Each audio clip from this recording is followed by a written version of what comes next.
Hey guys, RipperX here. Let's talk about DayZ and the Standalone, which is supposed to be coming out pretty soon here.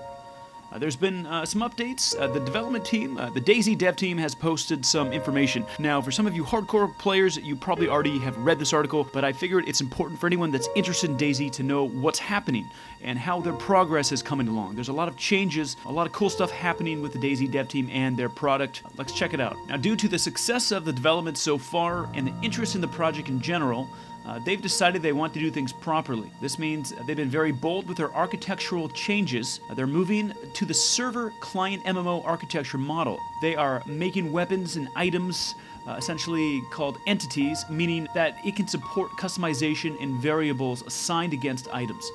As discussed previously, this is a massive departure from the previous engine. In many ways, once this phase is completed, one could effectively say that DayZ is running on a new version of the engine.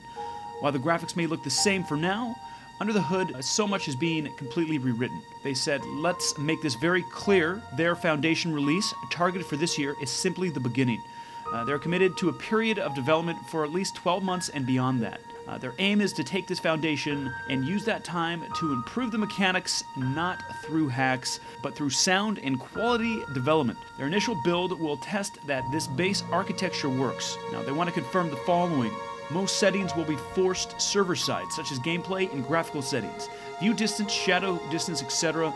The exact nature of this and specific settings is very much subject to change, but this will be a significant departure from how it is currently with the mod.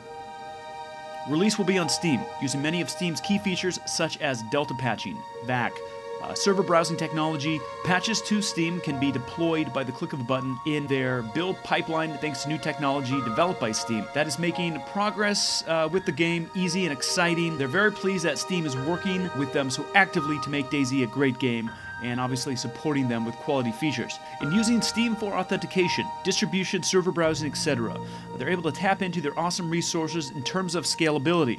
The only hardware they need to manage is the central database, which they already have some experience managing thanks to the DayZ mod. This means they can work towards avoiding the usual launch problems by relying on the experience of Steam. Now, the controls have been completely rethought, using inspiration and design lessons from games such as Minecraft to make the player more engaged in their movement. Animations are being cleaned up to feel more responsive. This means trimming some transitions so that you get quicker feedback from pressing the key to action, removing the clunkiness and sluggishness, so to speak. Now, player clothing is being implemented, including headwear, jackets, trousers, footwear, etc.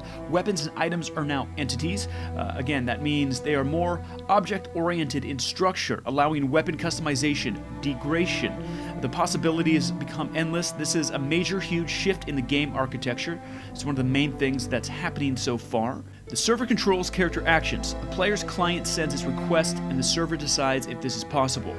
Now, their lead programmer in the company, Andre Spinello, is working on this currently. Now, he believes it's one of the most radical changes ever implemented in the engine since Operation Flashpoint was released, and turns DayZ from an FPS into a true MMO. Now, a full-time map designer has also started to work on redeveloping the world, placing new assets and buildings, fixing bugs, and creating new areas. This is in addition to the work done by Ivan and Maxell, and will continue for the remainder of the DayZ development.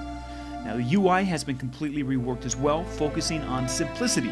They have studied the game that they believe are leaders in this area, such as Minecraft, and are focusing on providing functionality without fancy complexity in this regard. Now, they have some outstanding former community members working on the project as paid members of the team now. They are actively searching for more to bring onto the team as well, so if you guys are super dedicated, maybe there's a chance.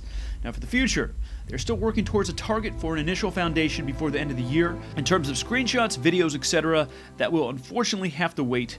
As they say, loose lips sink ships. Anyways, that is the latest from Rocket and the dev team for DayZ and the upcoming standalone DayZ mod. This was a dev report. I'll go ahead and post the link below in the description of this video. If you guys have any questions or comments, what do you think of DayZ? Are you looking forward to it? I gotta say, it's one of the best games I've played in years. It's an amazing mod, and I'm really looking forward to the standalone. I'm hoping it's everything the mod was and more. Any questions and comments from you guys would be great. My name is RipperX. I will talk to you soon. Peace.